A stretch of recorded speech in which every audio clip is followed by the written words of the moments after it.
Looking at our world from a theological perspective. This is the Theology Central Podcast, making theology central. Good afternoon, everyone. It is Monday, June the 12th, 2023. It is currently 2:01 p.m. Central Time, and I'm coming to you live from the Theology Central studio, located right here in Abilene, Texas. So we need to take a few minutes and we need to check in with one another. We need to do a checkup, right? We need to have a checkup. I'm calling you. Yes, you need to come in for your checkup. Yes, I know you don't like having a checkup, but it's time for your checkup. And it's time for us to check in with one another, to have a checkup on how you're doing in your study of the book of Jeremiah. How are you doing? Is your study going smoothly? You're learning a lot. You're progressing fine. You're not having any difficulties. You're not having any problems. Well, if that is the case for you, congratulations, because for me, it's been a total and complete disaster. I will explain. But no, I wanted to do just kind of a little check-in, a little check-up to see how you're doing and how you're doing in the study. Now, remember, at any time as you're studying the book of Jeremiah, you can always email me, newsif@yahoo.com, newsif@yahoo.com. That's newsif@yahoo.com. You can email me 24 hours a day, 7 days a week, anytime, and say, hey, I'm in Jeremiah chapter 3 or 5 or 7, and I don't understand this. And what about this? And can you cover this? And can you cover that? You literally have that available to you. And guess what? I don't make you have to subscribe to our Patreon page and put the ability to contact me behind a paywall. You can contact me anytime, and I will do my very best to address it. May not be able to email you back, but I'll definitely turn on the microphone and try to address what I can within reason, because obviously, we're trying to get through the book of Jeremiah and, through the summer. We basically got 3 months to get through the book of Jeremiah. So we're not being able to do this we're not able to cover everything, but I will do everything in my power, depending on how many emails I get, to address what your issue is, your concern is, what you're struggling with, or to answer your questions. So please take advantage of that.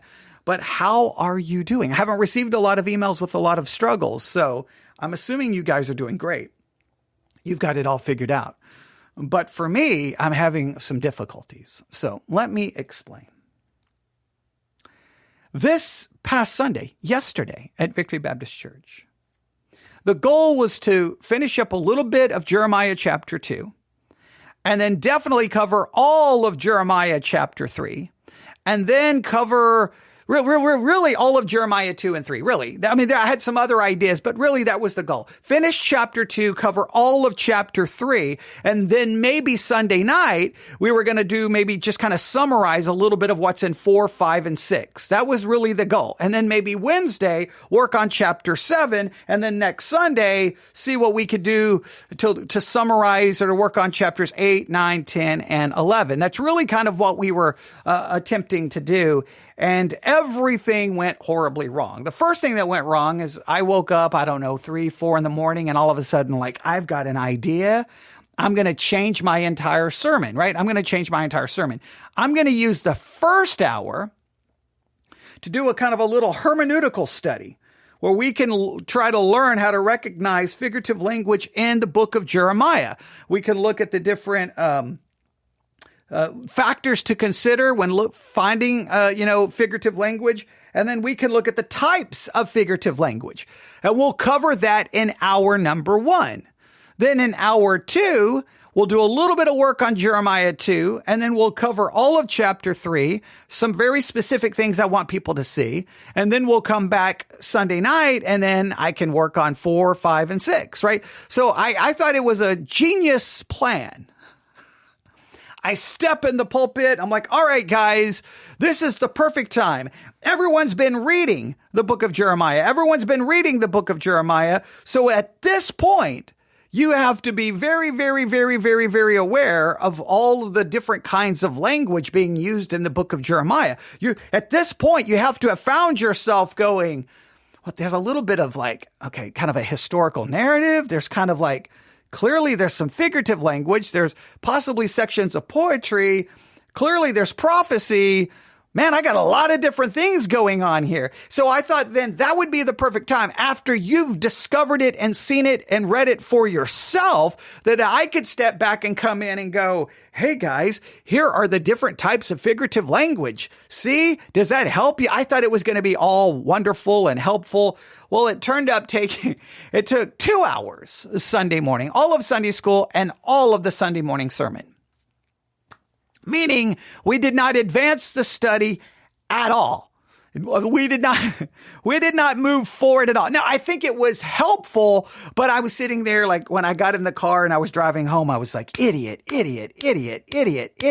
You never can keep these studies. You always leave the road. You drive through the fence and now you're out in the middle of the field somewhere. The cows are walking around the car looking at you like, why are you in the field? Get back on the highway. So, I apologize for that. I still think it was worth your time. I do believe it was worth your time to go through all of that. So now what we have to do is try to figure out how we proceed. All right. So what I'm going to do here for our checkup is first and foremost, I want to check on this. So far in your work on the book of Jeremiah, in your reading, studying, following along with everything we've been doing, I truly, truly hope you have not forgotten the focus here. I do want you to learn about the book of Jeremiah. I do want you to learn about hermeneutics. I do want you to learn about all of the different elements that go in trying to understand this very complicated book, the problems with structure. We talked about the Masoretic and the Septuagint and all of the issues. But I do hope that you are still looking at the book and in a way that is helping you grow spiritually. I want you to, have you felt like more conviction? Do you feel like spiritually you're benefiting from your study in the book of Jeremiah? If you're not, if all you're doing is gaining knowledge, if all you're doing is becoming a little smarter, but you're not feeling conviction, you're not seeing your own struggles and your own sin. If it's not challenging you spiritually, then you need to really look at yourself. This is the checkup part of this, right? I'm checking in with you, but we're doing a checkup, a thorough examination to see how you're doing. You really need to consider how you can make some changes so that you're actually benefiting from the book spiritually. Look, what good does it do if we finish 3 months of study in Jeremiah and we all walk away going, we're smarter than other people, but we hadn't grown spiritually?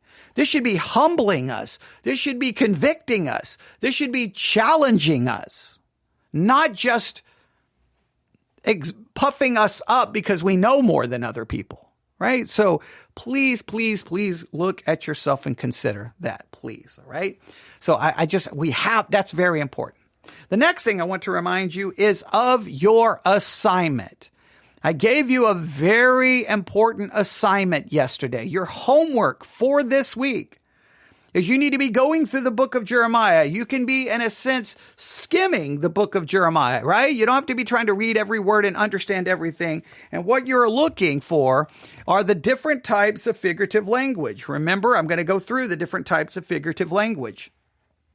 First thing you need to be looking for is a simile. Find the similes in the book of Jeremiah. Find it, identify it like, okay, these 4 verses are a simile. And remember, a simile is a comparison with something that is actually very different, using words like as or like. Like a rock is an example, all right?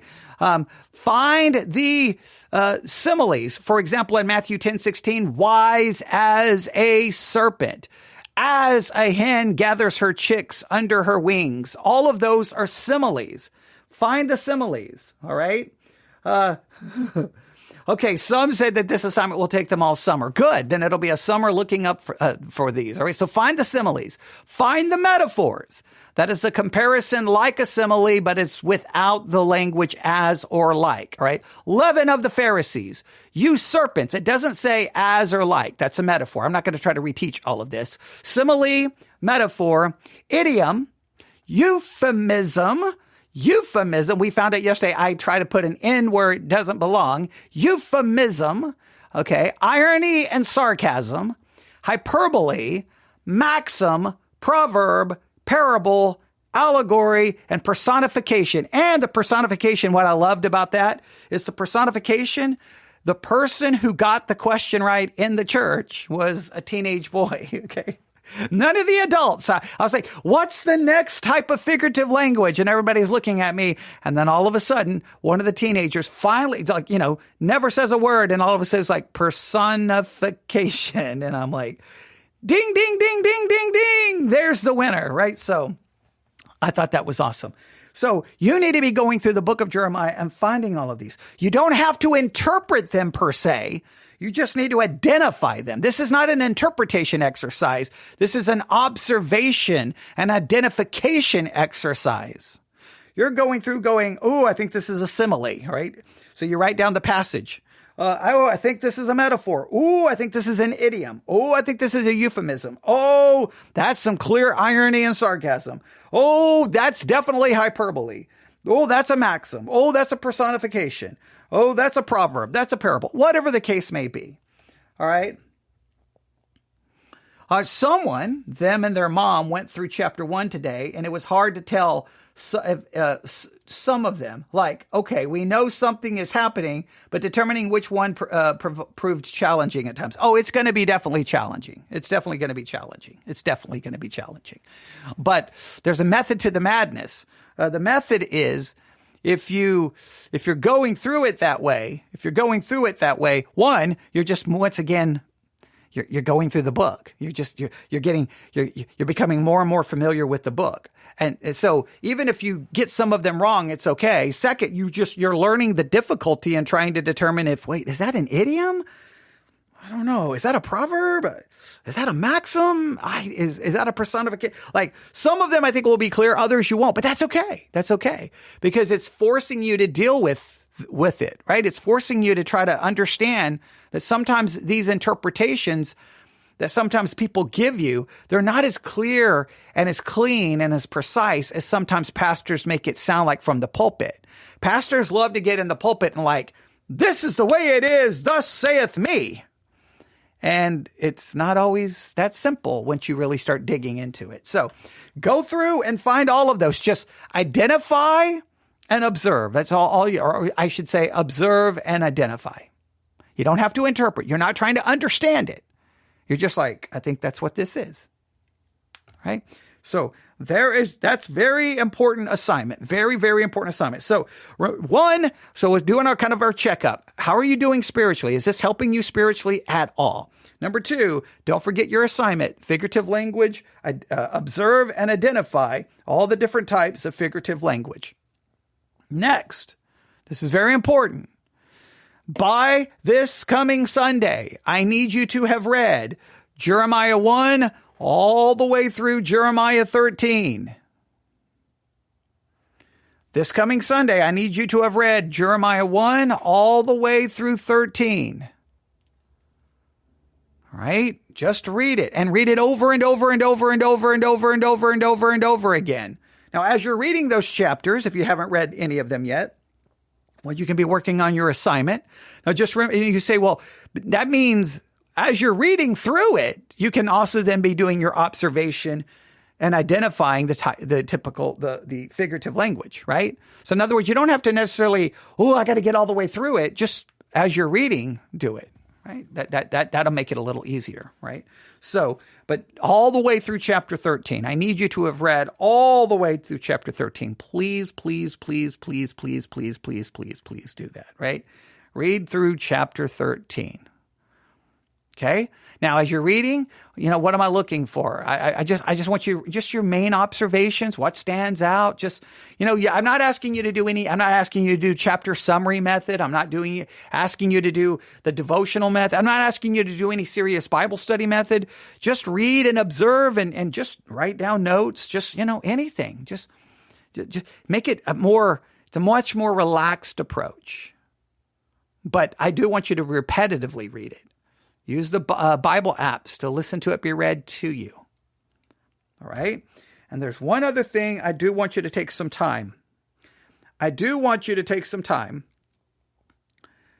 to at least Speaking of kind of illustrative, figurative language, I want you to identify the following sections and just pay a little bit of attention to this. Now, this will be going back to what you've already read, but that's okay, because we will be talking about it possibly Sunday. I don't know, but here we go. I want you to remember that in chapter 2, you have this figurative kind of illustrative language used to describe Judah, right? You have them described as a backslider. I believe that first happens in Jeremiah chapter 2, verse 19. Jeremiah 2:19. Then you have them described as a vine in chapter 2, Jeremiah 2, starting, I believe, in verse 20. We read these words, For of old time I have broken thy yoke and burst thy bands, and thou saidest, I will not transgress, when upon every high hill and under every green tree thou wanderest playing the harlot. Yet I planted thee a noble vine. So described as a vine in Jeremiah, if I said Deuteronomy, I don't know why, Jeremiah chapter 2, verse 21. Now, there's plenty of issues in verse 20 that we will set some time to work through the issues in verse 20. All kinds of issues. Nobody agrees on how to interpret that or even how to translate it. There's differences, I think, in the Masoretic and the Septuagint. And we're going to have to, we will work on that. But I just want you to see Judah is being described as a vine. I want you to just see that. What kind of figurative language is that? Like, I just want you to really look at that section about them as a vine. All right. Now, if you go down to verse 23, you'll see this. Jeremiah 2:23, how canst thou say, I am not polluted? I have not gone after Balaam. See thy way in the valley. Know what thou hast done. Thou art a swift dromedary traversing her ways. Dromedary? What is it? That's a camel. That's a camel. It's like a fast camel is the only way to explain it. What in the world? What does that mean? What does that mean? Like a camel? A dromedary? Like what is that? What is that referring to? All right. So they're a vine. I want you just to observe and just do a little bit of work on what does it mean that they're a vine? Like what is God trying to say? What does it mean that they're a camel? Some say a fast camel. I think I have another translation. Let me look down here in another translation. They have it this way. I think that's verse 23. I said, how can you protest? I am not defiled. I have not followed the Baals. Look at your behavior in the valley. Acknowledge what you have done. You are a swift young camel. What does it mean that they're a swift young camel, a fast camel? Whereas the King James translates it dromedary. Well, what? Like I wasn't even familiar with that word. Okay, so what is a fast camel? Well, why? Like, what is the point being made, right? I want you, what is it? Like, they're a vine. Okay, so what does God want them to understand about the fact that they're a vine? What does God want them to really understand? What does he want them to take about they're a fast camel? And then look at verse 24. The King James, a wild ass used to the wilderness, right? What does it mean, a wild ass used to the wilderness? Another one, another translation puts it this way. See here, if I can find which chapter we're in. Yeah, here we go. Verse 2:23, okay. A swift young camel, twisting and turning on her way. A wild donkey at home in the wilderness. At home in the wilderness. Used, well, the King James says used, I think is literally how it says. Let me look at it. Yeah, used to the wilderness, right? Okay, yes, that's how it's translated here. So they're used to the wilderness. They're at home in the wilderness. What does it mean that Judah is a wild donkey used to the wilderness? What does it mean? What does that mean? How do we understand that, right? What is that trying to say? Like, I want you to just look at each one of these and try to just understand the main point that's being said. I don't want you to go crazy and like, well, this can mean just, what's the main idea? Hey, guys, you are a vine. Hey, guys, you're a fast camel. Hey, guys, you're a wild donkey used to the wilderness in the King James, used to the wilderness, at home in the wilderness, depending on which translation you're using. You're getting the idea. What does that mean? What does it mean? All right. And what does it mean? Look, just for example, used to the wilderness that snuffeth up the wind at her pleasure, in her occasion, who can turn her away? All they that seek her will not weary themselves. In her month, they shall find her. Like, what in the world is going on there about that donkey? Like, what is going on? What is God trying to say? What is he trying to say that they're a vine? What is he trying to say that they're a camel? What is he trying to say that they're a donkey? What exactly is he trying to say? All right. Look at verse 26. As the thief is ashamed when he is found, so is the house of Israel ashamed, they, their kings, their princes, and their priests, and their prophets. It seems that this is, again, using kind of a language that they're like an ashamed thief, or they're not ashamed, or like, are they ashamed? Like, okay, you get the idea. They're like an ashamed thief. Like, what does that mean? How do we understand that? Like, what is God trying to say? And then look at verse 30. In vain have I smitten your children. They receive no correction. Your own sword hath devoured of your prophets like a destroying lion. All right. So what does it mean? Like there's a figurative language here of a destroying lion. What does that mean? I'm trying to be vague on some of these. I'm not trying to give them away. I want you to work on these because this fits in with you're trying to figure out this figurative language. Here's this figurative illustrative language. And I want you to look at it and go, so what is the basic message God is trying to say? What does he want them to know? That you're a vine, you're a camel, you're a wild donkey, you're a shamed thief, and this destroying lion idea. And then look at verse 32. Can a maid forget her ornaments, or a bride her attire? Yet my people have forgotten me days without number. This is a forgetful woman. Now, of course, we know why God uses the woman as the illustration, because women can't remember anything and they forget everything. Where us as men, we never forget anything. Men never forget a thing. Women forget. Okay, I'm joking a little bit there. Okay.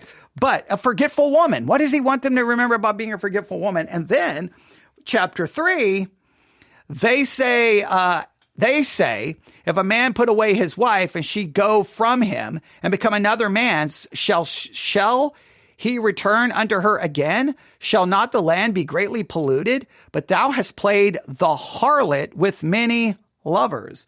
They are the harlot. So I want you to take all of those. Backslider 2:19, vine 2:20 to 23, camel, fast camel seems to be the idea, 2:23, a wild donkey 2:24 through 26 that seems to be use at home in the desert, in the wilderness. The King James throws me off there. Used to, okay, all right. Used to, like, all right. It just seems, I digress. The Old English throws me off there. All right. I mean, I still use the King James, but there it just throws me off a little bit. But so let's go through these again. A backslider, 2:19, a vine, chapter 2, verses 20 through 23, a camel, a fast camel, it appears, 2:23, a wild donkey who seems to be very at home in the wilderness. There's something else going on with that donkey that I'm not going to get into. What in the world is going on with that donkey? 2:24 through 26, an ashamed thief, 2:26, a destroying lion, 2:30, a forgetful woman, 232, and a harlot, chapter 3, verses 1 through 5. I want you to look at each one of those and just really just drink it in a little bit. Just really think about what is God saying about them. And then you know what I want you to do. And what ways are you a vine? And what ways are you a fast camel? And what ways are you a wild donkey? And what ways are you an ashamed thief? And what way are you, how does a destroying lion apply to you? And are you a forgetful woman? And are you a harlot?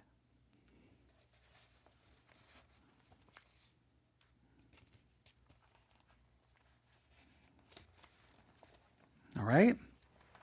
So, I want you to ask yourself, are you spiritually growing? I want you to check your spiritual self and where are you at spiritually in the book of Jeremiah? I want you to not forget your assignment of observing and identifying all the figurative language, right? And at least get all the way from chapter 1 to chapter 12, through chapter 12 by next Sunday if you can, all right? I want you to read all the way up to chapter 13, right? I want you to read that, okay? I want you to look at the illustrative figurative language in 2:19, 2:20 through 23, 2:23, 2:24 through 26, 2:26, 2:30, 2:32, and chapter 3, verses 1 through 5. Really just, and I want you to really look at it, and then I want you to ask yourself, how does that apply to yourself? How does that apply to yourself? I really, really, really want you to do that. I think that's simple. I think that's very straightforward. I really do. I think it's very simple and very straightforward.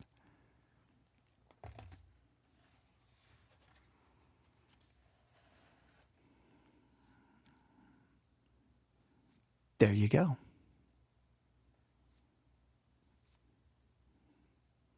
There's, if you have the curriculum, right, for those who got it, please make sure you've read and looked at the curriculum for chapter 1, verses 4 through 19, 2 through 13, and go ahead and look at the one for chapter 7, verses 1 through 15. Look at least the first 3 sessions. Look at least the first 3 sessions. All right, sounds good? I hope so. I hope so. I don't think that's too much to look at. I think that's pretty simple. Those things I've given you to look at about that kind of illustrative figurative language, those are easy to look at. The only work it would be is for you trying to apply it to yourself. Now, first and foremost, we know it applies to Judah. Israel is mentioned, and you have to figure if that's the northern kingdom or a generic term for both. Like, we can get into that, but in what ways would be applicable to you?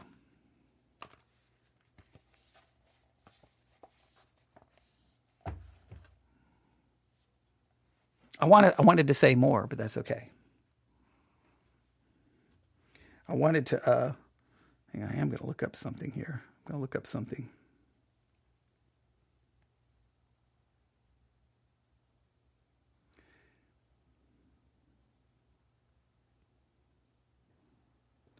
Yeah, that's just the King James. Yeah. Why does it say used? That's throwing me off. Like I don't know why I think before I just changed the word in my mind, but where is it? Yeah, a wild ass used to the wilderness. USED, like a used car, a used envelope, used, right?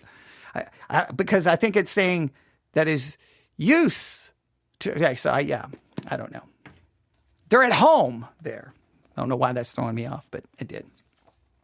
But please just be giving this much thought, much consideration.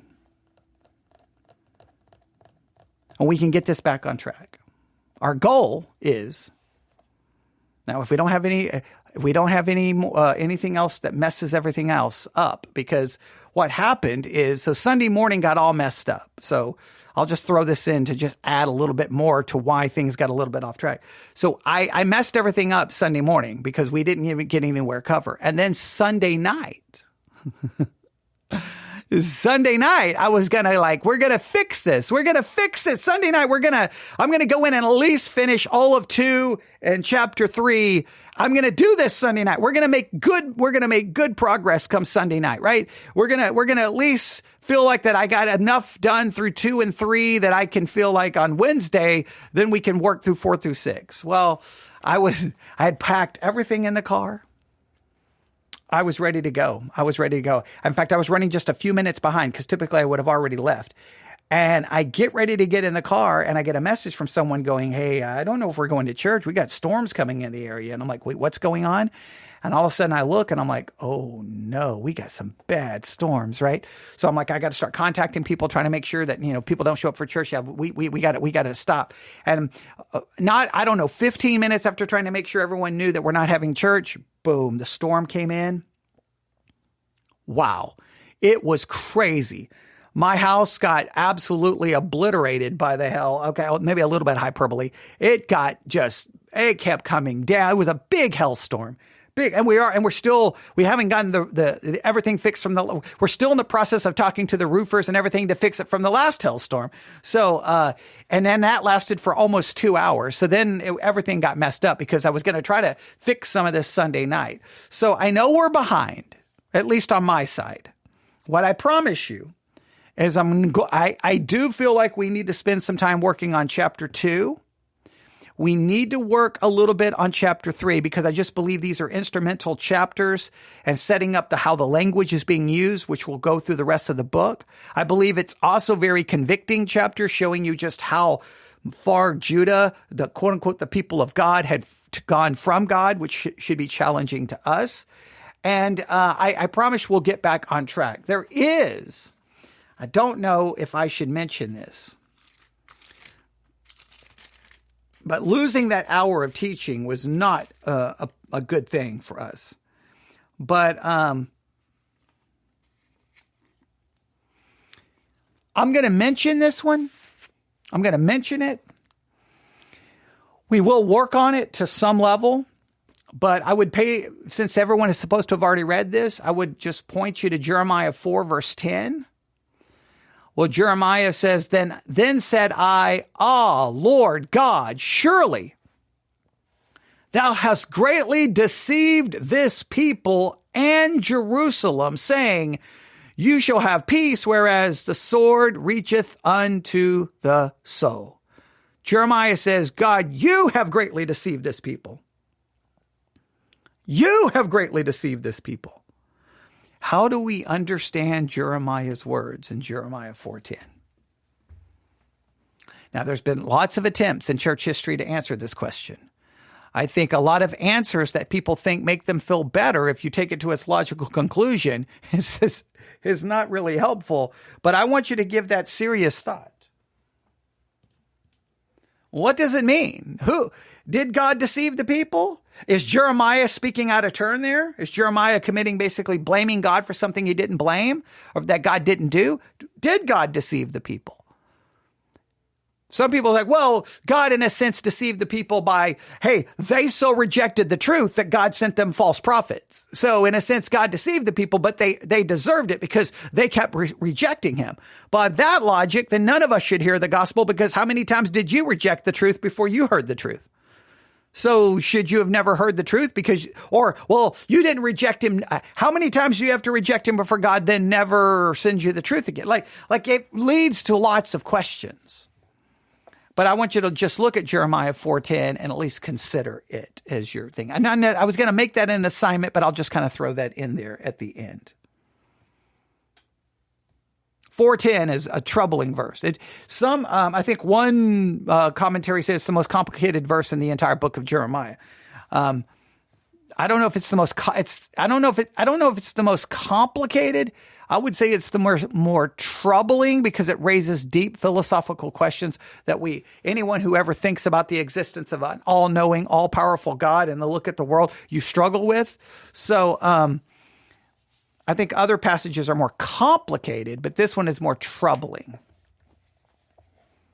But you can look at it. We do know this. God didn't obviously stop the false prophets, right? But then he sent Jeremiah to counter the false prophets. So, yeah, there's all kinds of different ways we could look at this, but you can work on it yourself.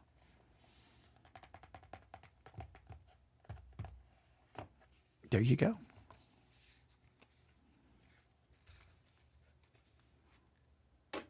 All right. How are you doing spiritually? Go observe and identify all the figurative language. Read up to chapter 13. Look at the illustrative figurative language used in those passages as specific things I gave you, starting in chapter 2, verse 19, up to chapter 3, verse 5. I gave you specific things to look at. Just really look at it and ask yourself how it applies to you. And of course, let me know your struggles, questions, or difficulties you're currently having in the book of Jeremiah, and we will work on it together. All your assignments, you can always email them to me, newsif@yahoo.com. I love to see how you're progressing, but you don't have to send me anything. Main thing is just benefit from the work. The Bible study exercise, I try to just the goal was never to do all of it for you. The goal was always to get you up off the couch and at a table with reference tools, a Bible, a notebook, and you doing the work yourself. My job is to kind of guide and direct you. And sometimes I get us off track because I'm like, I know what I'll do. Instead of advancing this study, I'm going to go completely backwards and cover this. But I think it was the proper time to do so. I really do. Because if you've been reading Jeremiah, you had to go, what kind of language? What is going on here? And this was like, because there's different types of figurative language. So I think it was the perfect time. I don't think everyone agrees with me, but I'm going to tell you that you're wrong, that I'm right. Okay, no, I'm joking. All right, email me, newsif@yahoo.com, newsif@yahoo.com, newsif@yahoo.com. And all I'm going to remember from this one is, I don't know why, that was the first time reading Jeremiah in the King James that all of a sudden I noticed a wild ass used to the wilderness. I just always like a wild ass who's used to the wilderness. Like I've always read it. Like I guess just changed the word in my mind. And all of a sudden today, when I read it in the podcast, I'm like, this says used, not used to. It says used. Okay, so there, yeah. But then never mind. Yeah, see what happens when the more you read something, all of a sudden you see things like, how did I miss that 1,000,000 times? I was just reading a different word there. Like I was just adding my own words. Like I was like, you know what? I'm just going to add my own word. You're not supposed to do that. So, all right, there we go. I'm waiting for some I don't know what. I'm waiting for some yeah, that was great. I don't know what I'm waiting for. Everyone have a wonderful day. Thanks for listening. God bless.